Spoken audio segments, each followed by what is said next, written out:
Բարև ձեզ, սիրելիներս, մենք ձեզ հետ շարունակում ենք քննարկել Շրիմադ Բհագավատամը եւ այս պահին ուսումնասիրում ենք 3-րդ երկի 7-րդ գլուխը, որտեղ կանգնել ենք մի շատ կարևոր տեքստի վրա։ Տեքստը, ինչպես տեսանք, ինքը բավականին խիտ տեքստ էր իմաստների տեսանկյունից։ Մենք ձեզ հետ խոսեցինք կեղծեսի մասին, խոսեցինք նյութական աշխարհի իլյուզոր լինելու մասին, որովհետև արիացիները իրենք պնդում են, որ նյութական աշխարհը իլյուզոր աշխարհ է, չէ՞։ Խոսեցինք ձեզ հետ ուրեմն Գերագույն Աստծո ազնվորության ողորմածության մասին, խոսեցինք կենդանի էակի հրաժարման մակարդակի մասին եւ մնաց վերջի թեման, որը վերաբերվում է Գերագույն Աստծո ազնվորության նվիրված ծառայությանը։ Եվ փորձում ենք բարձաբանել, թե ըստ արիացիների պատկերացումների ինչ է նշանակում ծառայել Աստծուն։ Ես կարդամ տեքստը եւ մենք շարունակենք մեր քննարկումը։ Շրիմադ Բհագավատամ 3-րդ երկ 7-րդ գլուխ տեքստ 12-րդ։ Սակայն Տիրոջ ազնվորության Վասուդևայի ողորմածությամբ նա, ով աշխարհից հրաժարվելով իրեն նվիրում է Տիրոջն ուղված նվիրված ծառայությանը, կարող է աստիճանաբար ազատվել իր եսի մասին սխալ պատկերացումներից։ Ուրեմն մենք ձեզ հետ քննարկեցինք, որ արիացիները իրենք պնդում են, որ կենդանի էակները հայտնվել են նյութական աշխարհում որոշակի հոգեբանական պատճառներով։ Եթե մենք ուշադիր ենք նայում, եթե մենք ուզում ենք հասկանանք, թե որն է պատճառը, որով հայտնվել են այստեղ կենդանի էակները, ապա մենք պետք է ուղղակի ուշադրություն դարձնենք, թե ինչ են կենդանի էակները փորձում իրականացնել նյութական աշխարհում։ Եվ երբ որ մենք ուշադիր նայում ենք, թե ինչ են իրենք փորձում իրականացնել, մենք տեսնում ենք, որ ցանկացած շփման ժամանակ կենդանի էակները առաջին հերթին փորձում են պարզաբանել, թե ով ում հանդեպ ինչ առավելություն ունի։ Ինչու համար։ Երկրորդ պատճառը, այսինքն ինչու համար են իրանք դա անում։ Իրանք դա անում են նրա համար, որպեսզի պարզ դառնա, թե ում է ավելի շատ կյանքը վայելելու հնարավորություն տրված։ Եսակենտրոն վայելք։ Եվ ուրեմն մենք հասկանում ենք, որ եթե արիացիները իրանք պնդում են, որ կենդանի էակները իրենք հոգևոր սկզբունք են, իսկ մենք դրա տրամաբանությունը քննարկել ենք, ես նորից եմ ուզում շեշտել, որ արիացիների կրոնական տեսությունը ինքը հենված չէ հավատի վրա։ Այստեղ ամեն ինչ հենված է հասկացողության վրա։ Մենք ձեզ հետ ամենասկզբում տեքստի խոսեցինք դրա մասին, որ այո, իհարկե, երբ որ խոսքը գնում է հավատի մասին, հավատը ինքը ուրեմն այսպես, հավատը ինքը նախատեսված է սենտիմենտալ կենդանի էակների համար։ Միջանկյալ տարածքում, չէ, կենդանի էակը ինքը պետք է հենված լինի ոչ թե հավատի վրա, այլ բանականության վրա, այսինքն հասկացողության վրա։ Որն է հասկացողությունը։ Կենդանի էակը պիտի հասկանա, որ չի կարող պատահի, որ Աստված չլինի, հա, եւ դրա համար ինքը պետք է ստանա արգումենտներ։ Կենդանի էակը պետք է հասկանա, որ ինքը հոգևոր էակ է, հա, եւ դրա համար ինքը պետք է ստանա արգումենտներ, որտեղ խոսքը հենց հասկանալու մասին է, այլ ոչ թե հավատալու։ Հասկանում եք, չէ՞։ Եվ ուրեմն եւ կենդանի էակը պիտի հասկանա այդ Գերագույն Աստծո ազնվորության, հոգու եւ այլ հոգևոր աշխարհի եւ այլնի ամբողջ այդ բանը, взаимодействие, թե ինչպես են այդ բոլոր գործոնները իրար մեջ համագործակցում։ Հասկանում եք։ Եվ ուրեմն մենք ձեզ հետ խոսեցինք դրա մասին, որ այո, իհարկե, արիացիների կրոնականությունը նույնպես պարունակում է ինչ-որ պրակտիկա, որը ինքը նախատեսված է այն կենդանի էակների համար, որոնք իրենք սենտիմենտալ են, չէ՞։ Սենտիմենտալ կենդանի էակների համար նախատեսված են Աստծուն առաջարկված համով ուտելիքները, ուրեմն Աստծուն մատուցվող գեղեցիկ երաժշտության ուղեկցությամբ աղոթքները, չէ՞, ուրեմն երկու պարը, չգիտեմ, Աստծո գեղեցիկ նկարները եւ այլն, չէ՞, այսինքն դա սենտիմենտալ մարդկանց համար է նախատեսված։ Իսկ ինչ վերաբերվում է այդ բանականության հիմք ունեցողները, իրանք պետք է հասկացողություն զարգացնեն եւ տեսությունը, արիացիների իմինը, հոգևոր տեսությունը ինքը պարտադիր, որպես պարտադիր պայման, ուրեմն պահանջում է, այսպես էլի, աշխատող բանականություն, այսպես ասենք։ Կա մի շատ կարևոր գաղափար, որ ասենք, եթե կենդանիակը ինքը չի կարողանում լսել կամ ուսումնասիրել հոգևոր գիտելիքը, հա, դա միանգամից նշանակում է, որ ինքը չունի հոգևոր պաշար, հա, բարենպաստ պաշար։ Ընդհանրապես ցանկացած գործունեության համար նյութական աշխարհում կենդանիակները իրենք պետք է ունենան բարեպաշտության պաշար։ Եվ եթե այս կյանքում իրենց ինչ-որ մի բանը հեշտ է տրվում, դա անմիջապես նշանակում է, չէ, որ իրենք ինչ-որ ճիքեր են գործադրել իրենց անցյալ կյանքերում։ Հիմա, սիրելիներս, եւ եթե անցյալ կյանքերում ճիքեր են գործադրել եւ այս կյանքում օրինակ ունեն մանականություն, դա նշանակում է, որ նյութական աշխարհում ոչ մի բանը վերջնագիր չի։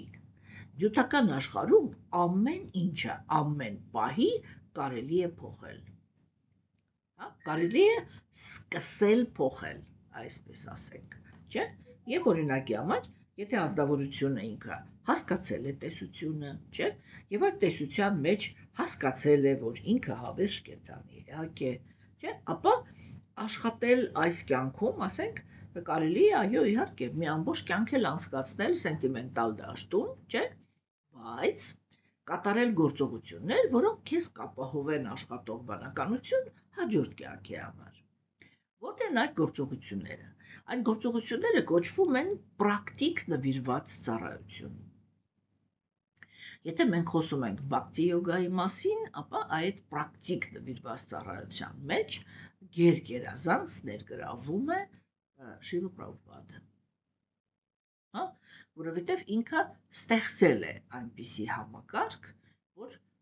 ազնվորությունները իրենք գալով կրոնականության դաշտ կարողանան իմенно պրակտիկ նվիրված ծառայություն կատարել։ Տեսեք, իրականում, չէ, իրականում այո, հոգևոր մարդիկ իրենք պետք է Աստծուն առաջարկեն կերակուրը։ Եթե կերակուրը ինքը առաջարկվում է Աստծուն, չէ, եւ տաճարներում պետք է բաժանվի Աստծուն առաջարկած կերակուր։ Եվ տեսեք, ասենք, եթե հիմա ենթադրենք, չէ, բոլոր տաճարները, բոլոր եկեղեցիները իրենք ունեն այդպիսի մի տեղ, չէ, որտեղ ուտելիք է պատրաստվում Աստծո համար, որպեսզի հետո այդ, այսպես ասած, օծված ուտելիքը ուրեմն համտեսեն հավատացյալները, չէ։ Հիմա տեսեք, այդ մարդը ինքը արդեն ձեռք է բերում պրակտիկ նվիրված ծառայության հնարավորություն։ Այսինքն, հոգևոր մարդը, որը ինքը ուզում է հոգևոր զարգացում, չէ, ինքը գալիս է եւ այդտեղ շատ կարեւոր է անշահախնդիր ոչ մի նյութական աջակցություն չստանալով գալիս է, օրինակ, չգիտեմ, կարտոֆիլ է մաքրում, ինչ որ մի բան է լվանում, ղազաններն է հետո լվանում, սեղաններն է հավաքում կամ դնում, ինչ որ մի պրակտիկ գործողություն է կատարում, չէ՞։ Կամ գալիս է, օրինակ, ասենք, չգիտեմ, եկեղեցում կամ տաճարում կամ մզկիթում, ասենք, աջակցում է մաքրությանը, չէ՞, ավելը վերցնում է ձեռքը, փալասը իր հետ միասին եւ մաքրում է կամ օգնում է կամ հենց ինքն էլ մաքրում է, ասենք, տաճարը։ Ես միշտ ասում եմ, որ ես կանգնված եմ Սուրբ Սարգիս եկեղեցում, ճիշտ ասած վաղուց այնտեղ չեմ եղել, որտեվ հիմա մեր օֆիսը ինքը այդպես մոտիկ է Սուրբ Հովհաննեսի եկեղեցուն, այնտեղ եմ մտնում անմիջապես, բայց այն ժամանակ, երբ որ ես միշտ գնում էի Սուրբ Սարգիս եկեղեցի, այնտեղ կար մի հատ տատիկ։ Ես չգիտեմ ինքը միջև հիմա կենդանի է թե ոչ, որտեվ դե արդեն ես էլ եմ մեծ էլի, ինքը այն ժամանակ շատ մեծ էր։ ու գիտեք ինքը այսպես են բանի նման երկաթը ձեռքը քերում էր հատակները, մաքրում էր պատերը, եւ եթե հանկարծ դուք իրան մոտենայիք եւ ինչ-որ մի, ասենք, նյութական աջակցություն առաջարկեիք, ինքը այնպիսի, ոնց ասեմ, էլի, այնպիսի ներքին արժանապատվությամբ էր ձեզ նայում, այսպես էլի, վիրավորված, որ ձեզ թվում էր ինքը հիմա այդ իր հայացքով ձեզ կվառի ուղակի, թե ինչպես է ձեր մտքով անցել, որ երբ որ ինքը Աստծուն է ծառայում, իրան կարելի է դրա համար գումար տալ, հա? Հասկանում եք, այսպես է, ես շատ էի սիրում այդ տատիկին, որովհետև ինքը հենց այդ պրակտիկ նվիրված ծառայության մարմնավորումն էր, թեկուզ եւ քրիստոնեության դաշտում էր։ Եվ ուրեմն, այսինքն մարդ ինքը պետք է միշտ փնտրի, անկախ իր կրոնական պատկանելիությունից, պետք է փնտրի ձևեր, թե ինչպես կարելի է ծառայել ուղղակի այդպես այդ տաճարներին, եկեղեցիներին, հա, մզկիթներին, ինչպես կարելի է բարելավել շրջապատը այնտեղի, չէ՞ օրինակ ասենք հիմա եթե եկեղեցին ինքը այնպեսի տեղում է, որ բակ ունի, օրինակ Բանգլադեշի եկեղեցին ինքը հենց այդպես է, չէ՞, եւ այդտեղ բավականին գեղեցիկ է, չէ՞, եւ մարդ օրինակ կարող է ամառը կամ գարնան գլուխ գնալ, ասենք, գնել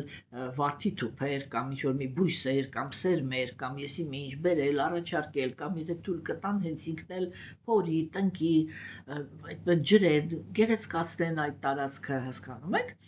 եւ այդ ամեն ինչը, երբ որ արվում է իմինը գերագույն Աստծո անձնավորության համար, դա կոչվում է պրակտիկ նվիրված ծառայություն։ Եվ պրակտիկ նվիրված ծառայությունը ինքը այդ առաջի շունչը բացողն է։ Այսինքն կա երկու բան, որը ինքը երկու նվիրված ծառայություն, որը ինքը կենդանիակը հոգևոր դաշտում շունչ բացող է։ Առաջինը դա բանն է, գերագույն Աստծո անձնավորության սուրբ անունների կրկնողությունն է։ Իհարկե, այստեղ մենք կանգնում ենք շատ մեծ խնդրի առաջ, որովհետև կրոնական դաշտում այս պահին կրոնական ջունը ինքը բաժանված է 1000 մասերի, որտեղ միտեղ անունը ընդունվում է, մյուստեղ անունը մեկն է, մյուստեղը երրորդն է, մյուստեղը չորրորդն է, մարդկությունը խճճվել, խառնվել է, թե ընդհանրապես նախասկզբնական Աստծո անունը որն է, եւ այլն, չէ՞։ Բայց եթե կա հասկացողություն, թե ով է նախասկզբնական գերագույն Աստծո անձնավորությունը, ապա իր անունի մենք պետք է հասկանանք, որ իր անունի եւ իր միջև տարբերություն չկա։ Իր անունը ունի նույն հզորությունը, ինչ որ ունի գերագույն Աստծո անձնավորությունը, չէ՞։ Եվ մարդը ինքը երբ որ սկսվում է իր հոգևոր կյանքը, ապա այդ անվան կրկնողությունը ինքը շատ ուժեղ գործոն է ընդհանրապես, որպեսզի կենդանիակը ինքը սկսի մաքրագործվել մինչև կարողանա լսել գիտելիքը, հասկանում եք։ Եվ երկրորդ գործոնը դա պրակտիկ նվիրված ծառայությունն է, սա սենտիմենտալների դաշտն է։ Հիմա, հետո գալիս է արդեն հասկացողության դաշտը, եւ այդ հասկացողության դաշտը, ինչպես մենք դες հետ քննարկեցինք, սկսվում է սուրբ գրվածքների լսողությամբ։ Հիմա, ուրեմն, կենդանիակը, որպեսզի ինքը ճիշտ զարգանա, բնականաբար ինքը պետք է հոգևոր կյանքի զարգացման համար ունենա ստույգ պատկերացում, այսինքն ունենա ստույգ գիտելիք, թե ինչպես է կարելի զարգանալ հոգևոր կյանքի մեջ։ Դրա համար, եւ ասենք հիմա, որպեսզի կենդանիակը ինքը հիմա ուզենա զարգանա, չէ՞, ինքը պետք է ստանա շատ ստույգ գերագույն Աստծո անձնավորության կերպար։ Եվ այդ կերպարը իրան պիտի հրապուրի եւ արտաքինի տեսանկյունից եւ ներքին որակների տեսանկյունից, չէ՞։ Բագավատամը, մենք ձեզ հետ արդեն այդ գլուխները անցանք, չէ, երկրորդ երկում, Բագավատամը ինքը նկարագրեց գերագույն Աստծո անձնավորության արտաքինը։ Մենք այնտեղ ձեզ հետ բավականին խորը խոսակցություն ունեցանք ընդհանրապես այն մասին, թե այս պահին մարդկությունը ինքը հիմնականում ինչ կարծիք ունի գերագույն Աստծո անձնավորության արտաքինի հետ կապված։ արտաքինի վերաբերյալ, չէ՞։ Ինչու համար է սա կարևոր, որովհետև այս պահին մարդկությունը իրականում մեղմ ասած բավականին սխալ պատկերացումներ ունի այդ դաշտում, չէ՞։ Մեկը մտածում է, որ գերագույն Աստծո ազնվորությունը ինքը ծերունի է, մյուսը մտածում է, որ ոչ մեկ չի կարող գերագույն Աստծո ազնվորության արտաքինը իմանա, այն մյուսը մտածում է, որ նախասկզբնական ճշմարտությունը բան է, իմպերսոնալ է եւ չկա ընդհանրապես գերագույն Աստծո ազնվորություն, այլ կա լույսը, որից ամեն ինչ ստեղծվում է, չէ՞։ Մենք Բhagavad Gita-ով քննարկեցինք այդ պահը, որ իրականում, երբ որ իմպերսոնալիստները այդպիսի պնդումներ են անում, չէ, իրանք չեն ստում, իրանք ոչ էլ սխալվում են, իրականացված իմպերսոնալիստները, որոնք ռեալ մտնում են այդ լույսի մեջ, չէ, իրանք ռեալ տեսնում են, որ այդ լույսի մեջից կենդանի էակներ են ընկնում նյութական աշխարհ, հասկանում եք, եւ մենք ձեզ հետ քննարկեցինք, թե դա ինչ պատճառով է տեղի ունենում։ Նորից կրկնեմ, եթե ուշադրություն չեք դարձրել, որովհետև սա կարևոր կետ է, չէ՞։ Ուրեմն կենդանի էակները իրենք ընկնում են նյութական աշխարհ, երբ որ կենդանի էակը ինքը այդ դուրս եկավ իմպերսոնալ բրահման, այսինքն ինքը համարեց, որ ինքը ոչ մի բան է, լույսի մի հատ կետ է, մի հատ մոլեկուլ, ատոմ, չէ՞։ Որպեսզի հասնի այդ վիճակին, կենդանի էակը ինքը մերժում է իր նյութական մարմինը, այսինքն իր նյութական էգոն, նյութական անձնավորությունը, որպեսզի կարողանա լուծվել լույսի մեջ եւ դառնա ոչ մի բան, չէ՞, բայց որովհետև կենդանի էակը նախասկզբնականորեն անձնավորություն է, չէ՞, այդ իմպերսոնալ բրահմանում ինքը իհարկե սկզբի շրջանում ինքը երանության մեջ լող է տալիս, շատ ուրեմն բավարարված է այդ դիրքում, որը կոչվում է շանտի կամ բացարձակ հանգստություն, չէ՞։ Ինչու համար, որովհետև, այսպես էլ եթե հայավարի ասենք, հենց նոր է դուրս եկել նյութական աշխարհի ղալմաղալից, այլ մինչև այստեղ կուշտ այդ ղալմաղալից, չէ՞։ Եվ հասկանում եք, երբ որ ինքը ընկնում է այդ իմպերսոնալ բրահմանի մեջ, հիմա շատ եմ պարզեցնում, որ խնդիրը հասկանալի լինի, էլի, երբ որ ինքը ընկնում է այդտեղ, մի որոշ ժամանակ մեծ հաճույքով այդտեղ բան է, գոյատևում է,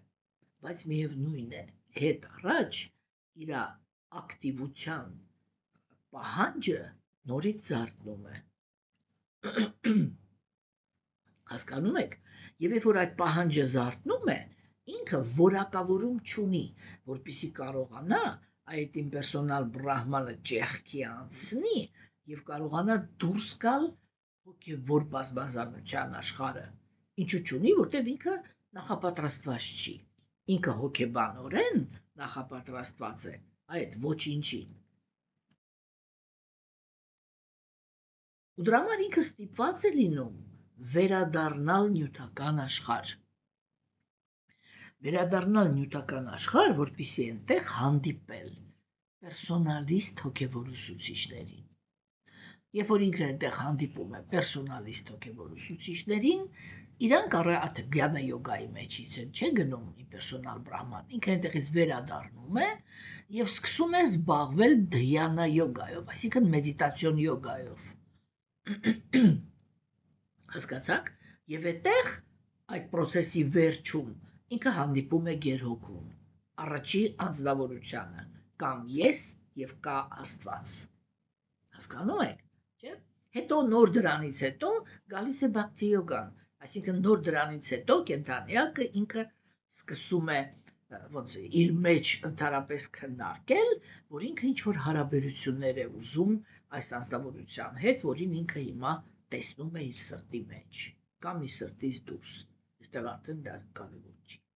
Հասկանում եք, այսինքն իմպերսոնալիստները իրանք ռեալ տեսնում են, որ իմպերսոնալ բրահմանից ինչ որ կենդանի էակներ գալիս են նյութական աշխարհ։ Դրա համար իրանք այդտեղից հետևություն են անում, որովհետև իրանք հոգևոր աշխարհը չեն կարողանում տեսնել։ Իրանք հետևություն են անում, որ այն իմպերսոնալ բրահմանից արարվում է նյութական աշխարհը։ Այ մենք տեսնում ենք, այնտեղից կոնկրետ ընկնում են։ Հասկանում եք, շատ կարևոր է, որ մենք հասկանանք, Եթե նույնիսկ մենք պերսոնալիստ ենք, շատ կարևոր է, որ մենք հասկանանք, որ իմպերսոնալիստները դրանք շատ լուրջ անձնավորություններ են, ահավոր անկեղծ անձնավորություններ են, եւ իրանք երբեք չեն ստում։ Հասկանում եք, երբեք իրանք խոսում են նրա մասին, ինչ որ փաստացի տեսնում են։ Ու մենք հիմա ձեզ հետ քննարկեցինք, թե ինչ պատճառով է, որ իրանք այդպիսի երևույթ են տեսնում։ Հիմա, սիրելիներս, չէ, ինչպես ասենք, պերսոնալիստները իրենք պարզ տեսնում են, թե կենդանիակները արդեն հոգևոր բազմազանության մեջից ինչպես են, ինչի պատճառով են ընկնում նյութական աշխարհ։ Հասկանում եք, իսկ իմպերսոնալիստը ինքը տեսնում է, որ այդ լույսի մեջ տեղադրված կենդանիակները ատոմային, մեկ էլ ոնց որ գիտակցությունը սկսում է շարժվել, զարթնել եւ ակտիվության կարիք է ունենում։ Եվ իրանք տեսնում են, որ այդտեղից կենդանիակները գալիս են նյութական աշխարհ, որովհետեւ իրանք դեռ պատրաստ չեն հոգևոր աշխարհի։ Ոչ մեկ իրանք թույլ չի տա, որ իրանք տեսնեն կամ գան, ուրեմն նույնիսկ հոգևոր աշխարհի դարպասների մոտ։ Հիմա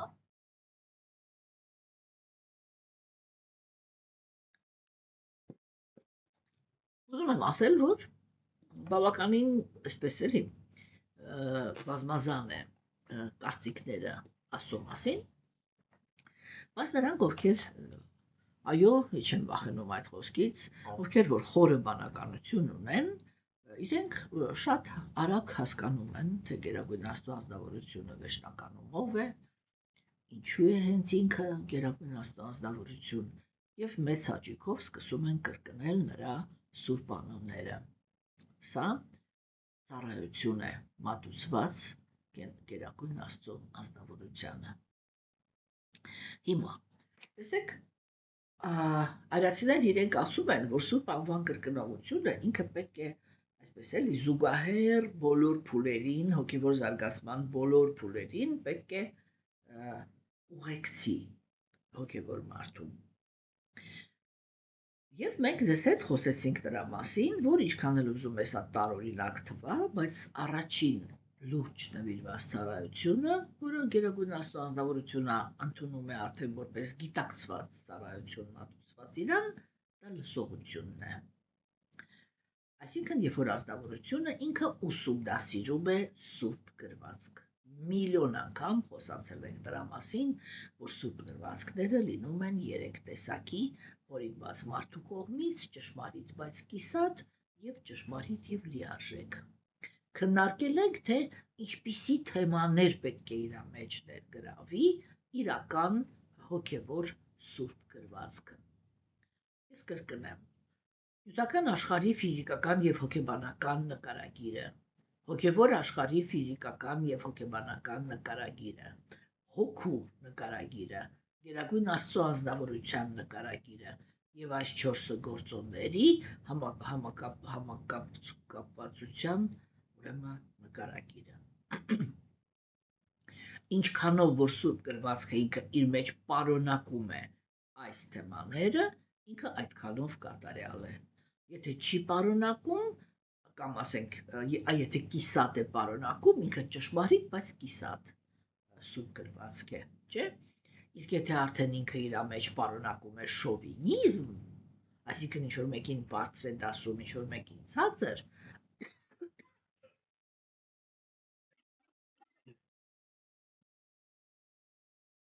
ապա սա անմիջապես նշանակում է, որ դա մարդու կողմից հորինված սուրբ գրվածք է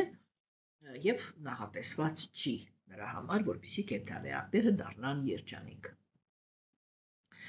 Եվ այսպես ուրեմն առաջի նվիրված ծառայությունը մատուցված Աստծուն, դա ուրեմն բանն է, լսողության process-ն է։ Երկրորդ նվիրված ծառայությունը, որը մատուցվում է Աստծուն, դա գովերքումն է, այսինքն կրկնողությունը։ Եթե մենք խոսում ենք միայն ուրեմն սուրբ գրվածքները ուսումնասիրելու մասին, ապա անձնավորությունը ինքը պետք է լսի սուրբ գրվածքները, կրկնի դրանք, մինչև որ հիշի։ Մենք ձեզ հետ խոսեցինք կարևորության մասին, որ հոգևոր մարդը ինքը պետք է ուշադրություն դարձնի, որ երբ որ ինքը ուսումնասիրում է հոգևոր գիտելիքը, որ իր ռեալ քայլերի մեջ ինքը այդ գիտելիքով ղեկավարվի։ Հասկանում եք։ Միայն դա է նշանակում, որ անձնավորությունը ինքը իրոք հոգևոր ճանապարհի վրա է։ Հիմա, եթե անձնավորությունը ինքը սխալ սուրբ գրվածք է վերցրել, այսինքն մարդու կողմից հորինված սուրբ գրվածք է վերցրել, չէ՞, այդտեղ ավտոմատիկորեն, երբ որ ինքը կիրառում է այն սկզբունքները, որտեղ այդտեղ առաջադրվում են, ինքը հայտնվում է երկու դիրքում։ Ինքը կամ հայտնվում է մի դիրքում, որտեղ իրան ամեն ինչ կարելի է, կամ հայտնվում է մի դիրքում, այսինքն այդ շովինիզմը, եթե ինքը այդ շովինիզմի ներկայացուցիչն է, ապա ինքը իրան այդտեղ շատ լավ է զգում, հա, որովհետև այդտեղ իրեն ազատություն է տրված։ Հիմա, իսկ մյուսները բոլորը իրանց զգում են բռնաբար, ոչ թե զգում են, այլ ֆիզիկապես դա իրականացվում է իրանց վրա։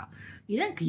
անմիջապես տեսնում են, որ ենթարկվում են կոպիտ եւ նուրբ բռնաբարության, հա, եւ հետեւաբար չեն կարող հոգեվոր դաշտում լինել երջանիկ։ Այլ իրենց համար հոգեվոր դաշտը վերածվում է այդ մի process-ի, որտեղ գլխավոր որակը դա համբերությունն է։ Հիմա ընդ որում դիմացինի կոպտության համբերությունը։ Հասկանում եք։ Հիմա սիրելիներս։ Եվ դրա ամենամեծ ուրեմն բանը, ջրիմացությունը դա նա է, որ եթե դա շովինիզմի ներկա բան է, իսկ սուրբ գրվածքները հիմնականում գրում են տղամարդիկ, թող իրանք ինձներ են, բայց երբ որ տղամարդը ինքը մտնում է որևիցե մի դաշտի մի շովինիզմով, իր մեծամտությունը կարող է հասնել այն աստիճանի, որ ինքը կարող է ինքը իրեն հայտարարել Աստծո ներկա, Աստծո բանն էլի, որ այ ոնց որ կնոջ համար հենց ինքն էլ Աստվածն է, եթե այսպես էլի էությունից խոսանք, չէ՞։ Երբ որ արիացիներն են խոսում, իրանք նույնպես ասում են այդ գաղափարը, որ կնոջ կյանքում իր հոգևոր ճանապարհի մեջ, ուրեմն բանը ամուսինը ինքը կնոջ համար Աստծո ներկայացուցիչն է, բայց երբ որ դա ասում է արիացին, ինքը խոսում է հոգևոր տղամարդու մասին, որովհետև արիացի դա նշանակում է հոգևոր մարդիկ, հասկանում եք, դեպի Աստված գնացողներ։ Եվ երբ որ արիացին է ասում դա շատ բնականon բան է, որովհետև արիական քաղաքակրթության մեջ հոգևոր տեսանկյուն, հոգևոր կանայք իրենք ունեն խիստ հավատարմություն ամուսիններին։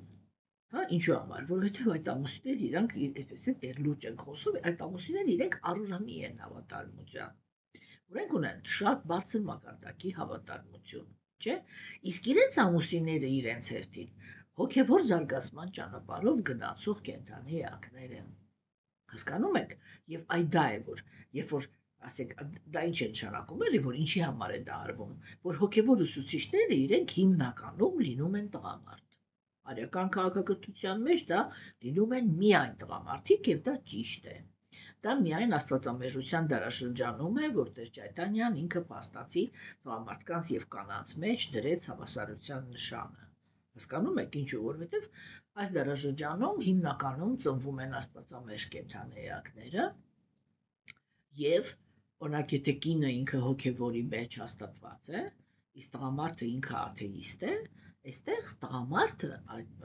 այդ կնոջ համար ինքը իր փոքրն է,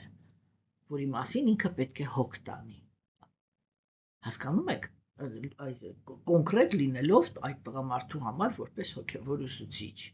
Եվ դրա համար է, որովհետև տղամարդիկ իրենք թույլ են բնությամբ, հակված են զգայական վայելքի, ունեն աթեիստական մտածելակերպ, զբաղված են միայն կարիերայով, չգիտեմ, հարստություն, փառք, իշխանություն ձեռք բերելու գործընթացներով են զբաղված եւ այդ ամենին ձգտում են միայն ազատ վայելելու համար իրենց կյանքը, չէ՞։ Ապա այստեղ, եթե օրինակ կինը ինքը իրանով հոգևորի մեջ գնացող է, ինքն է տղամարդու համար դառնում ավակ։ Եվ դրա համար Տեր Չայտանյան ինքը հավասարության նշան դրեց, որ աստվածամեշտության դարաշրջանում կանայք եւ տղամարդիկ հավասարապես կարող են ինքնուրույն զարգանալ եւ կինը կարող է տղամարդուց կախված չլինել։ Հասկանում եք։ Հետո աստվածամեժության դարաշրջանում կանայք այս կամ այն չափի արդեն իսկ հնարավորություն ունեն փոքր տարիքից շփվել տղամարդկանց հետ։ Հասկանում եք։ Իսկ արեական քաղաքակրթությունում ծնվում են այնպիսի կանայք, որոնք իրենք այդ հակումը չունեին։ Ոչ թե տղամարդկանց կողմից բռնաբարված էին, ինչպես օրինակ ասենք մուսուլմանական աշխարհում, դու իրենք ինձ ներեն, չէ՞, այլ իրենք իրանցով այդ հակումը չունեին, հասկանում եք։ Եվ այդ ժամանակ, երբ որ հոգևոր ուսուցիչները իրանք միայն տղամարդիկ էին, չէ, իսկ կինը ինքը հավատարմության ուրեմն սկզբունք էր պահում եւ պրինցիպիալ օտար տղամարդկանց հետ չէր շփվում, չէ, կամ ասենք եթե շփվում էր միայն ամուսնու ներկայությամբ։ Եվ այդտեղ ուրեմն ինքնըստինքյան այդ խնդիրներ առաջ գալիս, որ կինը ինքը չի կարող ուրիշ տղամարդու ընդունել որպես իրեն հոգևոր ուսուցիչ, որտեղ հոգևոր ուսուցիչը ինքը կոպիտ ասած ղեկավարում է մարդու կյանքը, ոչ թե ղեկավարում է, կներեք, ուղեկցում է մարդու կյանքին, չէ՞։ Եվ մարդը ինքը ասենք գնում է հոգևոր ուսուցչի մոտ, ասենք կարող է ներկայացնի իր խնդիրները, քննարկի այդ խնդիրները եւ այլն, չէ՞։ Հիմա եւ որովհետեւ կինը ինքը այդպեսի սկզբունք ուներ, որ ինքը օտարների հետ չէր շփվում, չէ՞։ Այդ պարագայում գիծը գնում էր այսպես. ամուսինը ինքը հոգևոր էր եւ ինքը շփվում էր հոգևոր, ինքը ընդունում էր հոգևոր ուսուցիչ եւ հոգևոր ուսուցչի հետ հաշվի էր նստում իր ամբողջ կյանքում, չէ՞։ Եվ այն զարգացումը, որ ինքը ստանում էր հոգևոր ուսուցչից, կոպիտ ասած ինքը շուռ էր գալիս եւ այդ նույն զարգացումը տալիս էր իր կնոջը։ Եթե չտար, կինը իրավունք ուներ արդեն ուրիշ քայլերի դիմել։ Հա, նադրադամոնին ինքը կասի, եթե ամուսինը ընկած չի։ Եթե ընկած է, կինը իրավունք ունի հրաժարվել այդպիսի ամուսնուց, ով էր համարվում ընկած, ով որ չի ապահովում, չի պաշտպանում եւ չի զարգացնում։ Հասկանում եք։ Իսկ հոգևոր դաշտում որպես զարգացում է ընդունվում միայն հոգևոր զարգացումը։ Եվ այդ պարագայում ասել, որ տղամարդը ինքը կնոջ համար Աստծո ներկայացուցիչն է, միանգամայն ճիշտ է։ Իհարկե, եթե կինը ինքը ունի հոգևոր տեսանկյունից զարգացած ամուսին, ապա հերքել այդպիսի ամուսնուն բացարձակապես հիմարություն է։ Հա, ամուսնուն հոգևոր կինը կարող է հերքել միայն մի պայմանում, եթե ամուսինը չի կարողանում հանդուրժել կնոջ հոգևոր զարգացումը։ Այսինքն այն ամենը ինչ խոչընդոտում է կնոջ զարգացմանը, աստվածամեժության դարաշրջանում թույլ է տրվում, որպեսզի կինը կատարի ինքնուրույն քայլեր, բայց սա միայն աստվածամեժության դարաշրջանին է վերաբերվում։ Հասկանում եք, հիմա տեսեք, ուրեմն գովերքումի մասին ենք խոսում, չէ՞, այ հիշելը, դա նշանակում է, որ կենդանիակը ինքը ուսումնասիրեց, բան արեց, կրկնեց, հիշեց։ Հիշել հոգևոր գիտելիքը դա արդեն շատ լուրջ քայլ է Աստծուն ծառայելու հիմքերը ձեռք բերելու համար, որովհետև միայն դրանից հետո է, որ կենդանիակի ցանկացած գործողություն, ինչ էլ ուզում է ինքը անի, ինքը մտնում է, եթե ինքը հիշեց գիտելիքը, չէ՞, առաջի բանը որ տեղի է ունենում, ինքը մտնում է պարտականությունների դաշտ։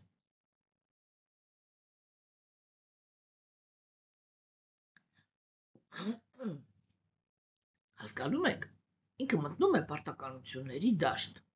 եւ այդ պարտականությունների դաշտում ինքը այդ պարտականությունները կատարում է հանուն Գերագույն Աստծո անձնավորության բավարարման։ Այսինքն ինքը հաստատվում է քայլ առ քայլ, հաստատվում է իր ճիշտ պահվածքի մեջ, եւ դա կոչվում է երկրպագություն։ Այսինքն երկրպագությունը, այսպես է գալիս, էլի նվիրված ծառայությունը, լսել, կրկնել, հիշել, մենք սրան քննարկել ենք,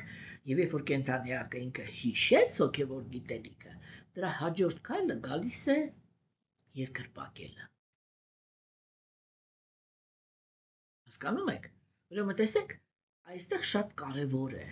որ ինչ են ասում արիացիները, որ Աստծուն երկրպագելը դա զորովից չի։ Հասկանում եք, չի կարելի գալ մարդուն ասել դու պիտի, չգիտեմ, այ ամեն առավոտ ծառայես Աստծուն։ Չի կարելի գալ իրան այդպիսի բան ասել։ Դա կեղծ կրոնականություն է, որովհետև պարտադրված է։ Տեսեք ինքը ինչպես է գալիս, էլի ինչ են ասում արիացիները։ Կենդանիակը պիտի ուզենա Աստծուն ճանաչի։ Ուզենա ճանաչի Աստծո կարծիքը։ Ինքը այդ կարծիքը պիտի շատ լուրջ ուսումնասիրի։ Երբ որ ինքը այդ կարծիքը ուսումնասիրում է եւ Աստծո կարծիքը իրան հոգեհարազատ է դուրս գալիս, հա? Այդ պարագայում կենդանիակը ինքը կարող է բանանել, ասենք, ինքը կարող է ուրեմն անցնել գործողությունների։ Այսինքն սկսել գործել ըստ Աստծո կարծիքի։ Տեսեք ինչքան ինքնուրույն ընտրության, ինչքան ազատության կոմպոնենտ կա այստեղ եւ ոչ մի պարտադրանք։ Ուղղակի սկզբից վերցրու իմ մասին գիտելիքը, ասում է Աստված։ Սկզբից ինձ ճանաչի։ Հետո երբ որ ինձ ճանաչեցիր, որոշի, ես քո դուրը գալիս եմ, թե չէ։ Եվ եթե իմ մտածելակերպի խորությունը քեզ դուր եկավ, հետևի իմ կարծիքին։ Հասկանում եք։ Եվ այստեղ գալիս է ուրեմն երկրպագությունը։ Հիմա երկրպագությունը ինքը լինում է երկու տեսակի։ Առաջինը եւ բավականին կարևորը դա աստվածություններին ծառայելն է։ Այստեղ ես չեմ կարող ասել, որ սա մի սկզբունք է, որը ինքը ընդունելի է բոլորի համար, որովհետև մուսուլմանները իրանք օրինակ չեն ընդունում նույնիսկ Աստծո նկար, չէ, իրանք չեն երկրպագում Մուհամմեդին, ասենք, ոչ մի այդպիսի խնդիր չկա։ Հիմա Աստծո կերպարը չունեն եւ քրիստոնյաները։ Իրանք Աստծո կերպարը փոխարինել են Քրիստոսով, չէ՞։ Մաքուր նվիրալին ծառայություն մատուցելը նույնպես կարող է շատ արդյունավետ լինել։ Հասկանում եք։ Հիմա ինչի մասին է խոսքը։ Տեսեք, օրինակ, եկեղեցիներում, չէ՞, եկեղեցականները իրենք ծառայություն են կատարում։ Գլխավոր նկարի առաջ, չէ՞, իկոնա, հայերեն չգիտեմ ոնց է կներեք, էլի։ Սրբապատկեր, հա, գլխավոր սրբապատկերի առաջ, չէ՞։ Հասկանում եք։ Եվ ասենք ինչ են իրանք մատուցում։ Հիմնականում մատուցվում է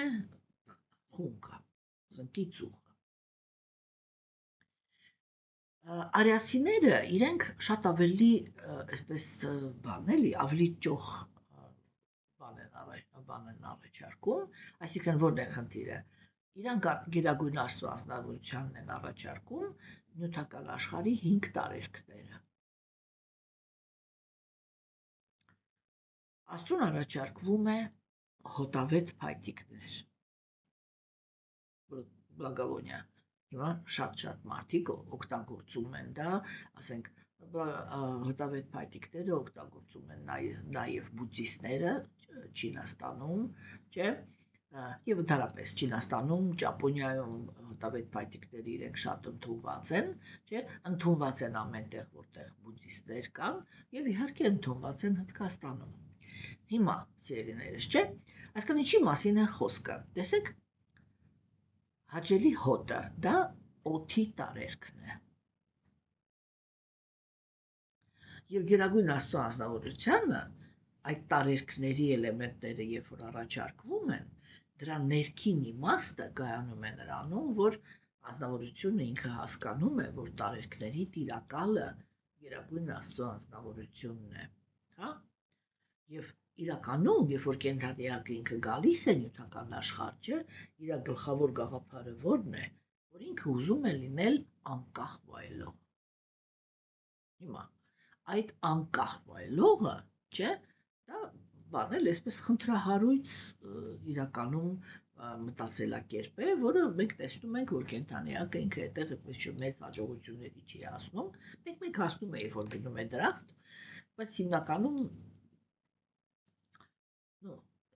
եթե իմաստով ասեմ, անտերի պես թափառում է էլի այդ եզերքում, չէ՞։ Եվ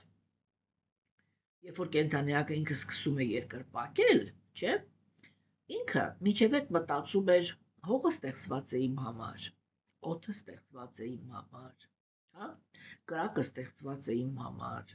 ջուրը ստեղծված է իմ համար, ընդհանրապես տարերքները կամ բնությունը ինքը ստեղծված է իմ համար։ Հիմա երկրպագությունը դա նշանակում է մենք վերադարձնում ենք, հա, վերադարձնում ենք երևույթը իր աղբյուրին, այսինքն իր տիրակալին, չէ՞։ Եվ այդ ընդունել, որ տարերքները իրենք Գերագույն Աստծո անձնավորության ղեկավարության տակ են, չէ՞, դա արվում է այդպես, որ այդ ծառայություն մատուցելուց, անմիջապես Աստվածությանը ծառայություն մատուցելուց, չէ՞, իրան պարտադիր այդ 5 էլեմենտները մատուցվում է։ Այսինքն իրան առաջի հերթին մատուցում են այդ հոտավետ փայտիկները։ Վառեցին, այսպես պտտեցնում են իր շուրջ, հատուկ պատրաններ կան, որը կահավորքներ կան, որ այդ ժամանակ մարդը կարող է իր լեզվով հանգիստ ասել, որ ես քեզ առաջարկում եմ այս հոտավետ փայտիկները, եւ դնում են այդ կողքը փայտիկները իրենք վառվում են։ Հետո Աստծուն առաջարկվում է ջուր, հա, նո, այսպես ասած, որ տիպը ինքը լոգանք ընդունի, էլի, Աստծուն առաջարկվում է ջուր, դա ուրեմն բանն է, ասեք, ջրի տարերքն է, չէ՞։ Հետո իրան առաջարկվում է թաշկինակ, որպեսզի ինքը սրբվի լվացվելուց կամ, չգիտեմ, լողանալուց հետո, հա։ Հետո իրան առաջարկվում է ծաղիկներ, չէ, կրակ, կներեք, սա արդեն եղավ կրակի տարերքը, չէ, ուրեմն եղավ հոտը, օդ, ջուր, հիմա կրակ, հա։ Կրակը առաջարկվում է Գերագույն Աստծո անձնավորությանը, հետո պարտադիր այդ կրակի վրա ձեռք է դնում կենդանիակը եւ դնում է իր ճակատին, չէ, ամեն ինչը ինչ որ առաջարկվում է, այդ ջուրը լցվում է այսպես ուսերին եւ գլխին, չէ, դա շատ ուժեղ մաքրագործող էլեմենտներ են դառնում, հասկանում եք, եւ վերջում Գերագույն Աստծո անձնավորությանը առաջարկում են ծաղիկներ։ Հա, դրա համար կան հատուկ ուրեմն բաներ, հատուկ սպասք, հա, որտեղ այդ ամեն ինչը տեղադրվում է եւ առաջարկվում։ Հասկանում եք։ Եվ իր ներքին իմաստը դա է, որ մենք Գերագույն Աստծո անձնավորությանն ենք վերադարձնում, այն որ ես գիտակցում եմ, որ ես չեմ տարերքների գլխավոր վայելողը, դու ես տիրակալը, հա, եւ ես վայելում եմ միայն քեզանից հետո, այ հոտ քաշի, հետո ես վերցնեմ, հոտ քաշեմ, հա, հասկանում եք, այ կրակ վերցրու, հետո ես կրակով լուսավորեմ ինձ, այս սահարա ամեն ինչը, բոլոր տարերքները առաջարկվեց Աստծուն, հասկանում եք, ну, չգիտեմ, ասենք ինչքանով դա ընդունելի կլինի քրիստոնյաների համար, որպեսզի իրենք նույնպես այդ սովորությունը վերցնեն իրենց, չէ՞, բայց ասենք, այստեղ քրիստոնեությունը ինքը ունի առավելություն մուսուլմանության հանդեպ, որովհետև ինքը գոնե ընդունում է, ասենք, Աստծո որդու եւ նրա մոր կերպարը նկարների տեսքով, սրբապատկերների տեսքով, չէ, եւ այ սրբապատկերին կարելի է այդ բաները առաջարկել։ Ну, ասենք քրիստոնյաները իրենք որպես կրակի տարերք մոմ են վառում իրանց առաջ, չէ, բայց մոմ վառելը դա չի նշանակում իրանց կրակ առաջարկել։ Հասկանում եք, հա, մենք էլի, ես դա միշտ ասում եմ, կրակի հետ ենք խաղեր անում, չէ, որտեվ կրակը ինքը բոլոր եւ էզոտերիկայի մեջ եւ հոգեվորի մեջ միշտ ամենտեղ ինքը ներկա է եղել, կրակի էլեմենտը ինքը շատ կարևոր էլեմենտ է այդ տեսանկյունից, չէ, բայց իհարկե մենք հասկանում ենք, որ նյութական աշխարհում բոլոր էլեմենտներն էլ իրանք հավասարաչափ կարևոր են։ Հիմա սիրելիներս, չէ, եւ ասենք այո, ինչու ոչ, կարելի է այդ սովորությունը ձեռք բերել, որ ասենք հաճելի հոտերով բաներ կան, փայտիկներ կան, ընդ որում այդտեղ միանգամից անձնավորությունը ինքը համել զուգահեռ իր եւ իր ընտանիքի անդամների համար անցկացնում է արոմաթերապիա։ Վաղուց ապացուցված է, որ մարդու առողջության վրա շատ հետաքրքիր կերպով կարող են ազդել հոտերը եւ գույները։ Եվ եթե մարդը ինքը տիրապետում է այդ արվեստին, չէ, ինքը շատ լավ գիտի, թե օրինակ ինչպիսի խնդիրը լուծելու համար ինքը ինչ գույներով պիտի իրեն շրջապատի կամ ինչ գույն պետք է հաճախակի հագնի։ Հասկանում եք, չէ, սա ուրեմն շատ կարևոր ուրեմն բան է, գործոն է եւ նույնպես կա արվեստ, որը ինքը կոչվում է արոմաթերապիա,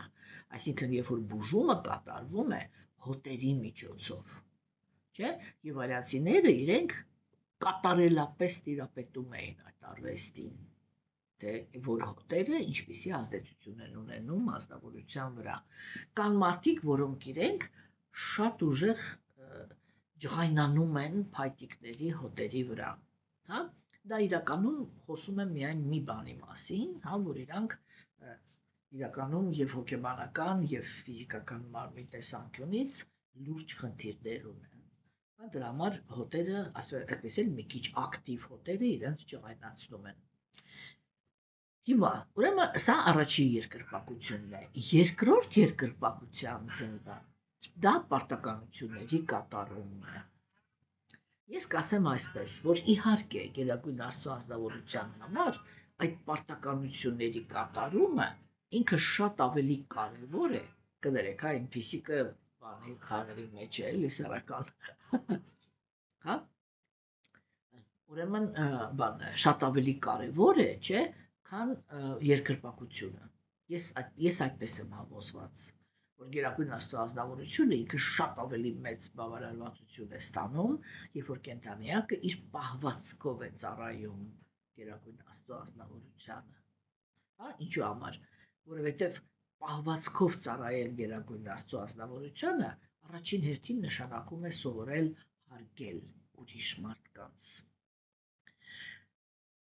Կապիլադևան, որի ուսմունքի մեջ մենք շուտով կմտնենք, մենք այնտեղ կտենք այդպիսի տեքստ կկարդանք, որտեղ ինքը կասի.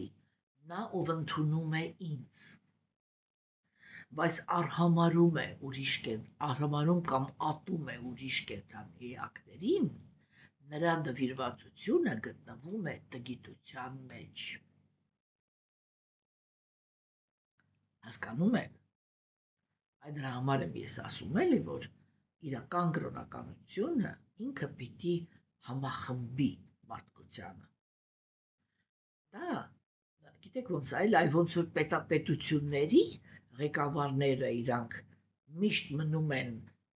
ինչ որ միտեղ իրար մրցակիցներ, չէ, ինչքան էլ ուզում է իրանք կլոր սեղանի շուրջը նստեն, իրանք միևնույնն է մնում են մրցակիցներ եւ միևնույնն է իրարից բաժանված են։ Եվ ամեն մեկը իր շահն է այդտեղ փորձում առաջ քաշի, նույնն էլ հոգևոր դաշտում է հիմա։ Այդ հոգևոր կրոնականության բազմազանությունը ինքը չի միավորում մարդկությունը։ Եթե նույնիսկ հոգևորականները իրենք այսպես կոչված ձևական խաղաղ նստում են իրար հետ խոսում են, միևնույնն է իրանք ներքինից միշտ խիստ պայքարի մեջ են։ Հասկանում եք, իսկ իրական հոգևոր դաշտը ինքը պետք է հենց ներքինից լինի խաղաղության մեջ բոլորի հետ։ Հասկանում եք, չէ՞։ Եվ մենք հասկանում ենք, որ այդպիսի պահվածքի մեջ իրականում ոչ մի հոգևոր բան չկա, էլի։ Հիմա սիրելիներս, չէ, ուրեմն այդ երկրպագությունն էլ ինքը ունի այս երկու մասերը, որոնք իրենք նույնպես շատ կարևոր են եւ դա այդ չորրորդ ձևն է Աստծուն երկրպագելու խնդիրը, չէ։ Հաջորդ նվիրված ծառայությունը դա սովորությունն է Աստծուն աղոթել։ Աստծուն աղոթելը լինում են երկու տեսակի։ Կան պատրաստի աղոթքներ, որ ինչ է նշանակում պատրաստի աղոթք։ Եղել են ինչ-որ հոգևոր մարդիկ, որոնք իրենք եղել են հոգևորի մեջ եւ շատ անկեղծ եւ շատ լուրջ։ Երբ որ իրենք այդ աղոթքները մատուցել են, իրենց աղոթքները, այսպես ասեմ էլի, հասել են Գերագույն Աստծո անձնավորությանը։ Հասկանում եք։ Եվ Գերագույն Աստծո անձնավորությունը ինքը շատ սուր ռեակցիա է տվել այդ աղոթքներին։ Գալիս են հոգևոր կյանքում խիստ նյութապես մոտիվացված կենդանի էակները եւ իրենք կրկնում են այդ սուրբ ազնվորությունների աղոթքը, գործող աղոթքները։ Իհարկե, այստեղ մենք արդեն հանդիպում ենք այդ երևույթին, որ ինչ որ մեկի մոտ այդ աղոթքը գործում է, ինչ որ մեկի մոտ չի գործում, բայց ասենք հիմա այստեղ խնդիրը դա չի։ Տեսեք, տրամաբանությունը որն է։ Ես արդեն ասեցի, Գերագույն Աստծո ազնվորությունը, հենց որ մենք դուրս ենք գալիս իր հետ հանդիպման, այսինքն մտնում ենք կրոնականության դաշտ, ինքը ասում է առաջ ծանոթացիր իմ հետ։ Ինձ հետ ծանոթանալը այդքան էլ հեշտ չի, որտեղ ես բարդ ազնվորություն եմ։ Ես շատ հզոր եմ, բայց եւ շատ հմայիչ եմ։ Եվ այդ երկու բաները դու պիտի ուսումնասիրես։ Ինչի համար։ Հա։ Դու պիտի համոզվես, որ ես բարին կամեցող եմ։ Որտեւ դու մինչև չհամոզվես, որ ես բարին կամեցող եմ, դու իմ խորհուրդները չես լսելու։ Իսկ ինչպես դու կարող ես համոզվես, որ ես բարին կամեցող եմ։ Առաջին հերթին ես ինքս քեզ կբացատրեմ, թե ես ինչը ինչի համար եմ արել։ Եվ արացիների մոտ, չէ, դա Բհագավադ Գիտան է, որտեղ Տեր Շրի Կրիշնան ինքը ներկայացնում է փիլիսոփայությունը, այսինքն ինքը ներկայացնում է, թե ինքը ինչը ինչի համար եւ ինչպես է կազմակերպել։ Եվ այդտեղ դու ծանոթանում ես Աստծո մտածելակերպի հետ, նրա կարծիքի հետ, խորանում ես այդ տեսողության մեջ, տեսնում ես այդ տեսողությունը քեզ ինչ է տալիս, կամ ինչ է պահանջում Աստված, այ որ ինքը խոսում է, թե ինչը ինչպես պիտի լինի, ինքը ուր է տանում, ինքը քեզ դեպի ուր է տանում, չէ, եւ դու համոզվում ես, որ ինքը ընդամենը մի նպատակ է հետապնդում,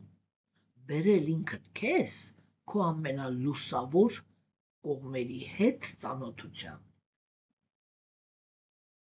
Չէ, հիմա եթե այդ թեման քեզ հետաքրքիր է, թե ինչքանով եմ ես, պատկերավոր ասած, շատ մարդիկ դա այդպես են ասում, հա, թե ինչքանով եմ ես լույս։ Հասկանում եք, եւ երբ որ անձնավորությունը ինքը համոզվում է այդ դրանում, որ Գերագույն Աստծո անձնավորության մտադրությունները մաքուր են, չի կարող մաքուր մտադրություն լինել, երբ որ Աստված ասում է ես նախանձախնդիր Աստված եմ։ Նախանձախնդիր դա նշանակում է, որ այն ում հանդեպ որ ես ում համար որ ես նախանձախնդիր եմ, իրանք ուզում է սխալ լինեն, ուզում է ճիշտ լինեն, ուզում է լավը լինեն, ուզում է վատը լինեն, ես իրանց հետ եմ։ Վայ։ Հասկացաք, չէ, ես սա միշտ ասելու եմ, սա այն կետն է, որը այսպես երկու ոտքս դնելու եմ մի կոշիկի մեջ ու հապնդելու եմ, որ այդ նախադասությունը ինքը պետք է գնահատված լինի ըստ պատշաճի, որովհետև եթե մենք այդ նախադասությունը ճիշտ ենք գնահատում, այն մնացած ամեն ինչը, թե մենք ինչի համար ենք ընդհանրապես վերցրել ամեն ինչ, ինչ որ կա 5 տակարանում, դրվում է հարցականի տակ։ Հասկանում եք։ Եվ սա շատ կարևոր կետ է։ Հասկանում, հա։ Եվ եթե սա չի արվում, հիմա շատ համարձակ քայլեր են արվում Քրիստոսի գաղափարախոսությունը արտագրելու տեսանկյունից, չէ՞, եւ արգումենտը որն է, որ այն գիտելիքը, որը դուք ընդունում եք որպես Քրիստոսի բան, քարոզ, դա ինքը չի, որովհետեւ դուք դա վերցրել եք հիմնականը վերցրել եք հուներեն թարգմանությունը, հա, իսկ Հիսուսը խոսում էր իվրիտով, իսկ իվրիտը գիտենք միայն մենք, ուրեմն եկեք մենք հիմա ձեզ նորից բացատրենք, թե Քրիստոսը իրականում ինչ է քարոզել։ Շատ կարևոր քայլ է, չէ՞ կատարվում դաշտը գրավելու։ Հասկանում եք, այս ամեն ինչը քաղաքականություն է, որը ճշմարտության հետ ոչ մի կապ չունի։ Հիմա, սիրելիներս, չէ՞, այսինքն, երբ որ խոսքը գնում է երկրպագության մասին, չէ՞, հիմա Գերագույն Աստծո անձնավորությունը ինքը ասում է ուսումնասիրիր ինձ, ճանաչիր, տես, ես ինչ եմ ասում ընդհանրապես։ Չի կարող, չէ՞, այդպես լինել, որ Աստված մեզ քարոզում է, որ մենք պետք է լինենք բարի, որ մենք պետք է օտարին սիրենք մեր նման, որ մենք պետք է լինենք հանդուրժող, համբերատար, իսկ ինքը ասի, բայց ես նախանձախնդիր եմ։ Սա ինչի մասն է ընդհանրապես խոսքը։ Այսինքն ոչ թե դու նախանձախնդիր ես։ Մեզանից ինչի ես պահանջում, որ մենք նախանձախնդիր չլինենք, որ մենք լինենք արդար։ Եթե դու ինքդ արդար չես, կարող ես բացատրել։ Հասկանում եք, այլ բաներ կա, չէ՞, որ եթե մարդը ինքը ազատ բանականությամբ է գնահատում, ինքը շատ արագ կարող է կողմնորոշվել։ Ճշմարտությունը ինքը միշտ շատ պարզ է։ Ուղղակի համարձակություն է պետք այդ ճշմարտության աչքերի մեջ նայել եւ ջալամի քաղաքականություն չվարել։ Հասկանում եք, սիրելիներս, կներեք էլի իհարկե, պարզ է, չէ՞ որ ես ոչ մեկին չեմ ուզում նեղացնել։ Ուզում ենք ճշմարտության հետևից գնալ։ Եվ Գերագույն Աստծոյի ազնվորությունը ինքը ասում է, այ երբ որ դու հասկացար, որ ես բարյացակամ եմ բոլորի հանդեպ, սա ամենակարևոր բանն է, որ դու պետք է հասկանաս։ Ես բարյացակամ եմ ոչ միայն քո հանդեպ, որտեղ երբ որ դու գալիս ես իմ մոտ, դու մտածում ես, որ դու վերջապես պիտի գտնես բարյացակամություն միայն քո հանդեպ։ Բայց դա այդպես չի։ Ես բարյացակամ եմ բոլորի հանդեպ։ Եվ եթե դու քո մեջ ունես ուրիշներին տառապանք պատճառելու, ուրիշների հանդեպ բռնություն գործադրելու, ուրիշների կյանքը ղեկավարելու, հա, այսինքն բռնանալու եւ ցավ պատճառելու, ուրեմն պատրաստակամություն, դու պիտի հասկանաս, որ ես այդ մարդիկ ում հանդեպ որ դու այդպիսինն ես, ես իրանց հանդեպ եմ բարյացակամ, ես չեմ կարող հանդուրժեմ քո պահվածքը։ Մենք սրա մասին շատ ենք խոսացել, չէ՞, որ առաջի քայլը, առաջի բանը, որ Աստված մեզ ասում է, ուրիշի հետ չանես, ինչ որ չես ուզում, որ քո հետ ապրի։ Սա այն մինիմալ է, այն պլինտուսից ցածր, այն ամենաառաջի պահանջն է, որ Աստված ներկայացնում է։ Հասկանում եք։ Եվ եթե մարդը ինքը հավակնություն ունի, որ ինքը կարող է ում հետ ինչ ուզում ես անի, վերջում Աստծո հովանավորությունը ստանա, դա իլյուզիա է։ Ես ասել եմ, ասում եմ ու ասելու եմ։ Այդպիսի աղոթքներին պատասխան է տալիս սատանան, որտեղ միայն սատանան է, որի համար այդ բարյացակամություն, եսի ինչ արդարություն, բացարձակապես մեկ է։ Հասկանում եք։ Մենք պետք է հասկանանք դա, էլի,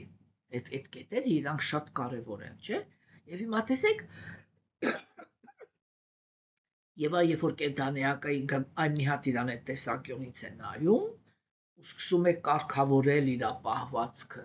դա կոչվում են բարոյականության սկզբունքներ։ Ինքը սկսում է կարգավորել իր պահվածքը, դա նվիրված ծառայություն է, արված Աստծո հանդեպ, չէ՞։ Հիմա աղոթքները, այսինքն այս երկուսը,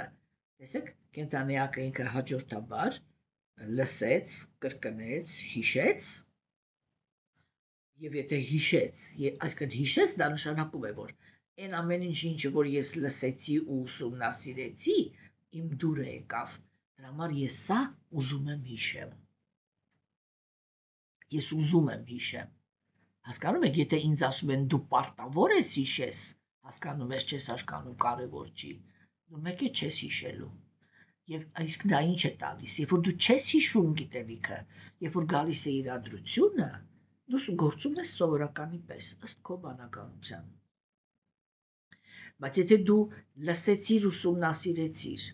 եւ այն ինչ որ դու ուսումնասիրեցիր, քո դուրը եկավ, դու հիշում ես։ Ամավոր դու ուզում ես հիշես, հասկանում եք, ու երբ որ ինչ-որ իրադրություն է գալիս, դու արդեն գործում ես համապատասխան այն կարծիքի, որը քո դուրը եկել է։ Հասկանում եք, չէ՞։ Իսկ այդտեղ ամենադուր չեկող գաղափարը այդ առաջին գաղափարն է։ Ուրիշին մի տարապացրու, որ չտարապես։ Այդի մինչև կենդանիակը դա չզիջի, ինքը չի մտնում Աստծո դաշտ։ Հասկանում եք, սա միանշանակ է։ Հիմա եւ գալիս է հաջորդ երկու սկզբունքը, սա իրար հետ է, երկրպագություն, աղոթք։ Այսինքն ես գործում եմ համապատասխան Աստծո կարծիքի, չէ՞, եւ այդտեղ, երբ որ ես փորձում եմ կիրառեմ իր գիտելիքը, այո, ես կարող եմ հանդիպեմ տարբեր տեսակի ինչ-որ երևույթների, որը կարող է այդքան էլ լավ չհասկանամ։ Դե այս ինչի՞ս է եղավ, կամ այստեղ կիրառեցի ինչ-որ մի բան չստացա, չգիտեմ ինչ, չէ՞, կամ ասենք հատկապես աստվածամեժության դարաշրջանում, երբ որ կենդանիակը ինքը փորձում է իրական առաքինություն ցուցաբերել, չէ՞, իր շրջապատը կարող է բավականին ագրեսիվ վերաբերվի, կարող է ագրեսիվ չվերաբերվի, այլ sense ուղղակի անտարբերության մատնի, իրական հոգևոր մարդիկ իրանք շատ հաճախ հայտնվում են հասարակությունից դուրս, որ ինչու, որտեղ իրանք չեն խմում, չեն ծխում, մասակերությամբ չեն զբաղվում, չէ՞, ազարտ խաղերի մեջ չեն մասնակցում եւ սեռական կյանքի մեջ շատ խիստ հետևում են բարոյականության օրենքներին։ Տեսեք, մեր ժամանակների, այսինքն հատկապես դեմոկրատական դաշտի, ասենք մարդկանց համար սա բացարձակ անհետաքրքիր մարդիկ են։ Բացարձակ։ Իմ եղբայրը ժամանակին չկարողացավ ընդունել հոգևոր սկզբունքները հենց այդ պատճառով։ Ինքը որ ինձ լսում էր, ասում էր հա, այն ինչ որ ասում ես, ուղղակի ոչ մի բան չեմ կարող հակաճառել էլի, սա բացարձակ, այսինքն բացարձակ յուղի պես նստող գաղափարներ են, բայց հա, այն ժամանակ ինքը երիտասարդ էր, սովետական միությունը քանդվել էր եւ ինքը փորձում էր իր բիզնեսը դնել, չէ՞։ Ինքը ասում էր, բայց ես չեմ կարող, հասկանում ես, գործնական հանդիպումների ժամանակ, որոնք հիմնականում տեղի են ունենում ռեստորաններում, մարդկանց ասեմ, գիտեք, ես ձեզ այստեղ հրավիրել եմ, որ լիմոնադ խմենք ու կաղամբով սալատ ուտենք։ Չեմ կարող։ Եթե ես դա արեցի, ինձ հետ ոչ մեկ չի աշխատի։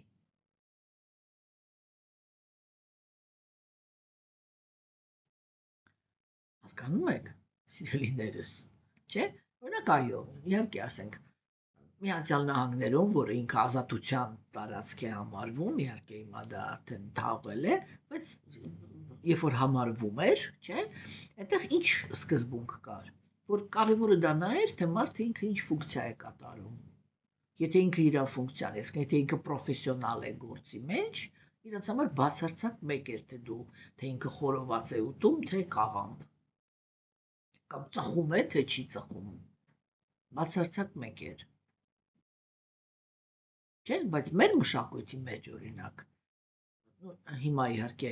փոփոխություններ կան, որտեղ ժամանակակից երիտասարդները շատ կան, այդպես որ չեն սիրում ծխելը, կամ այդ չափից ավել խաշբորոված բան, այդ հայկական այսպեսի որ մեծացնելու հաշվին բաները չեն սիրում իրանք։ Չէ, շատ ավելի զուսպ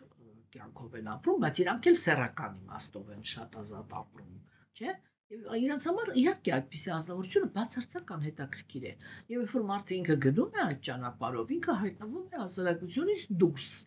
կոչվում է սպիտակ ագրավ։ Հասկանում եք, եւ այս ամեն ինչ ինքը այդքան հեշտ չի տրվում, էլի։ Եվ ուրեմն երբ որ ազնվորությունը ինքը փորձում է հետևել կարգավորի մակրության սկզբունքներին, չէ, եւ աղոթքներ է մատուցում Գերագույն Աստծո ազնվորությանը։ Այսինքն ինչ է նշանակում աղոթք, երբ որ մենք ասում ենք աղոթք, դա ինչ որ մի հատ sense բան է, ինչ որ sense օֆիցիալ ինչ որ երևույթ է, չէ։ Բայց իրականում, եթե մենք խորասուզվում ենք դրա իմաստի մեջ, չէ, դա սովորությունն է Աստծո հետ խոսալ։ Հասկանում եք։ Ուղղակի պարզ Աստծո հետ խոսալ։ Ինչու, որովհետև դուք արդեն,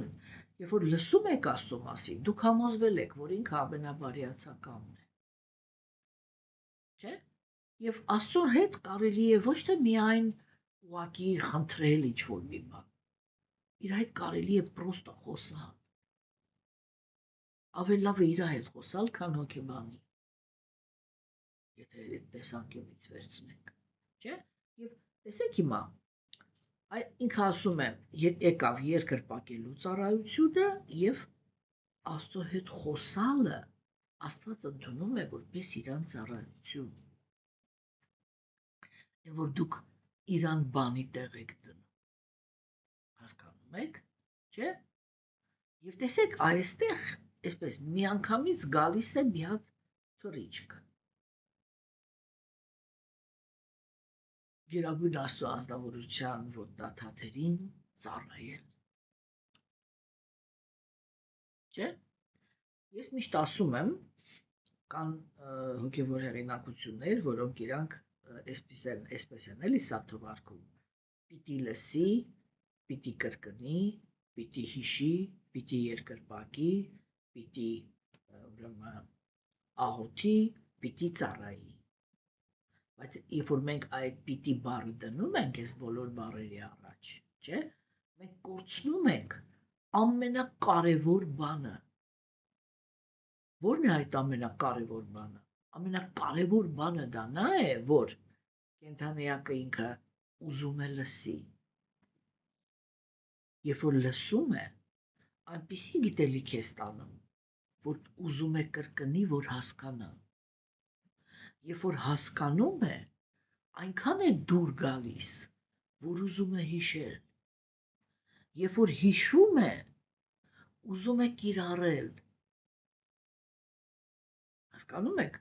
Եվ երբ որ ուզում է կիրառել, համ էլ ընկալում է Գերագույն Աստծո ազնվորությանը որպես ազնվորություն եւ ձեռք է բերում սովորություն իր հետ խոսել։ Չէ՞։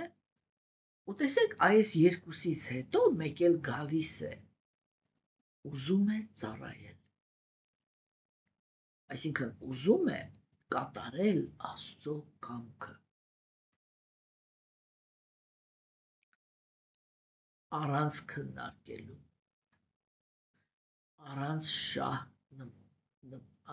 առանց շահադիտական նպատակների։ Այն սկզբում ինքը ուզում է լսի, ուզում է հասկանա, ուզում է կիրառի, ուզում է ինչ երկու խնդիր լուծելու համար։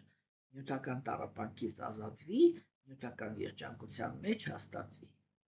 Բայց երբ որ ինքը անցնում է երկրպագության ու Աստծո հետ խոսալու process-ին, ես միշտ այստեղ ասում եմ, էլի, այդ անցումը, որ ինքը մեկ էլ դադարում է ուզել տառապանքից ազատ լինել եւ երջանկության մեջ հաստատվել եւ պատրաստ է լինում անել այն, ինչ որ Աստված է ուզում, այսինքն ինչ որ իր համար է կարևոր, այլ ոչ թե իմ։ Այս թռիչքը ինքը ինչպես է կատարվում։ Իսկ այդպիսի թռիչք կարող է լինել միայն մի դեպքում։ Եթե երբ որ կենդանիակը ինքը երկրպագում է Աստծուն եւ աղոթում է իրան, չէ՞, այդտեղ գերագույն Աստծո անձնավորությունից ինքը այնպիսի պատասխան է ստանում։ Հասկանում եք, որ այդ պատասխանը ինքը դառնում է հիմք դրա, որ կենդանի էակի մեջ կատարվում է ամենաահռելի տրանսֆորմացիան։ Կեղծ եսից հրաժարվել։ Այսինքն, երբ որ ես դադարեցի լինել իմ կենտրոնը, եւ ինձ համար ավելի կարեւոր, որտեղ ծառայել դա է, չէ՞ նշանակում, ծառայել նշանակում է կատարել ուրիշի ցանկությունը։ Այն մինչև աղոթքը ես այդ տրամադրության մեջ եմ, որ կատարում եմ ուրիշի խորհուրդները, որ լուծեմ իմ հարցերը։ Իսկ հիմա ծառայելու մասին է խոսքը։ Այդ ծառայելու վիճակին կենդանիակը ինքը որտեղ էլ զորով չի, չէ՞։ Զորով ծառայություն չի լինում։ Եվ գերագույն Աստծո անձնավորությունը ինքը այդ զորով բաները ոչ էլ ընդունում է։ Հասկանում եք, ուրեմն բա ինչ է այդտեղ տեղի ունենում։ Այդ դա է տեղի ունենում, որ գերագույն Աստծո անձնավորությունը ինքը այնպիսի պատասխան է տալիս կենդանիակին այս երկու էտապի մեջ երկրպագել եւ աղոթել նրան, ինքը այնպիսի պատասխան է տալիս, հա, որ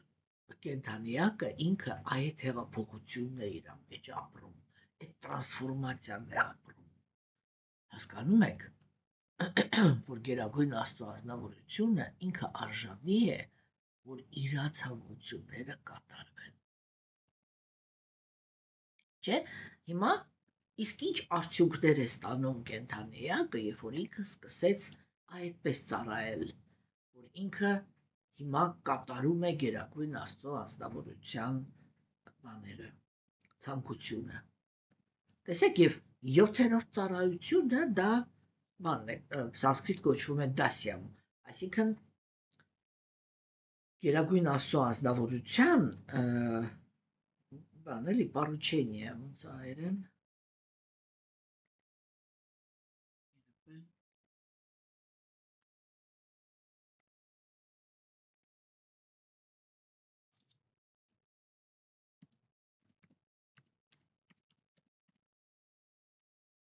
Պատվեր։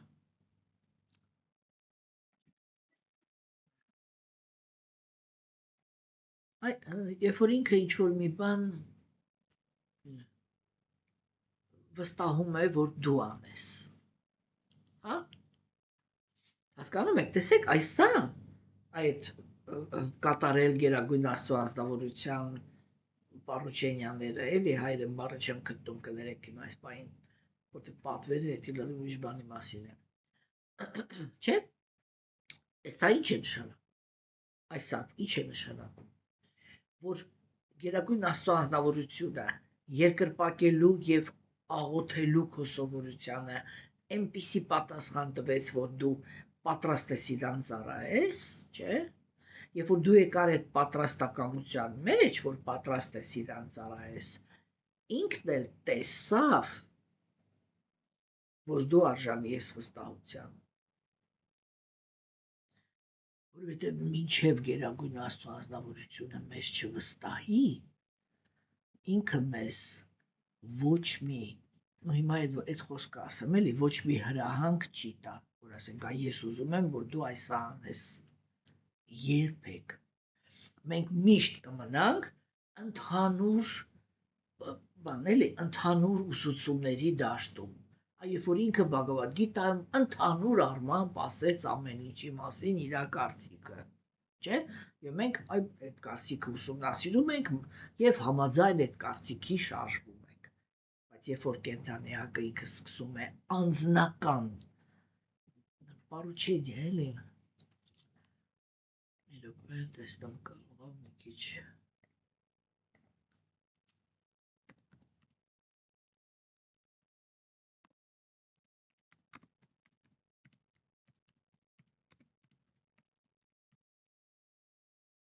առաջադրանք, հա, այն։ Հասկանում եք, Երբ որ ինքը ինչ-որ առաջադրանք է տալիս կենդանի էակին, չէ՞, դա արդեն այդ ընդհանուր սկզբունքներից դուրս է, եւ սա տեղի է ունենում, չէ՞, արդեն հասկանում ենք, չէ՞, որ հոգևոր կյանքի բավականին լուրջ մակարդակում, երբ որ արդեն հոգևոր մարդը ինքը ունենում է անձնական առաջադրանք, չէ՞, տեսեք, երբ է գերագույն Աստծո ազնվորությունը ինքը այդպիսի առաջադրանքով դուրս գալիս,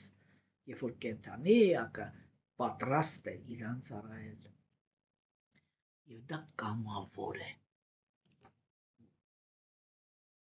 սա շատ կարևոր գաղափար է, որ դա կամավոր է, հասկանում եք, եւ ուրեմն այդ առաջադրանքները տալուց հետո գալիս է մի շատ հետաքրքիր նվիրված ծառայություն Աստծուն, կենդանիակը ինքը մտնում է գերագույն Աստծո անձնավորության հետ ընկերական հարաբերությունների մեջ։ Այ ոնց ընկերը ընկերոջ համար ինչ հավեսով է ինչ-որ մի բան անում, չէ՞։ Այս այդպիսի հավեսով էլ հոգևոր մարդը, որը ինքը արդեն անձնական առաջադրանքներ կարող է ստանալ Աստծուց, չէ՞, ինքը այդ նույն հավեսով, այդ նույն ընկերական տրամադրությունների մեջ կատարում է այդ ծառայությունը, չէ՞, եւ ունենալ ընկերական վերաբերմունք Աստծո հանդեպ, դա բարձր մակարդակ ունեցող հոգևորականների ուրեմն նվիրված ծառայությունն է, որը մատուցվում է Աստծուն, հա, եւ ամենավերջինը այս ցանկում դա նա է, որ այդպիսի կենդանի էակը, որը ինքը զարգացրեց ցանկություն ծառայել Աստծուն, ստացավ իրանից առաջադրանք, կատարեց այդ առաջադրանքը եւ գերագույն Աստծո ազնվորությունը ընդունեց իրան որպես ընկեր, այսինքն այդ ընկերական տրամադրությունների մեջ մտան իրար հանդեպ, չէ՞, այդ դրանից հետո է միայն, որ կենդանի էակը ինքը պատրաստ է լինում գերագույն Աստծո ազնվորության, այսինքն իր ընկերոջ խաթր զոհաբերել ամեն ինչը։ Հասկանում եք, եւ այդտեղ է, որ ռեալ գերագույն Աստծո անձնավորությունը կենդանի էակի համար ինքը դառնում է այնպիսի արժեք, որ այն ինչ որ գերագույն Աստծո անձնավորությունը խնդրել է, որպեսզի այդպիսի անձնավորությունը ինքը այդ ծառայությունը կատարի, չէ՞, այդպիսի հոգևոր մարդը ինքը այս աշխարհում չկա այդպիսի բան, որ ինքը չի զոհաբերի, իր մոտ չկա այդպիսի բան իր կյանքում, որ ինքը չի զոհաբերի, հանուն իր անկերոջ ցանկությունը կատարի։ Եվ այդ տրամադրությունը ինքը արդեն բարձրագույն նյութական աշխարհում բարձրագույն տրամադրությունն է գերագույն Աստծո ազնվորության հանդեպ։ Հոգևոր աշխարհում դա սկզբնական տրամադրություն։ Եվ այսօր այսքանը, սիրելիներս, ես բարի շաբաթ եմ մաղթում բոլորիս, մոտենում ենք կամաց-կամաց ամանորին,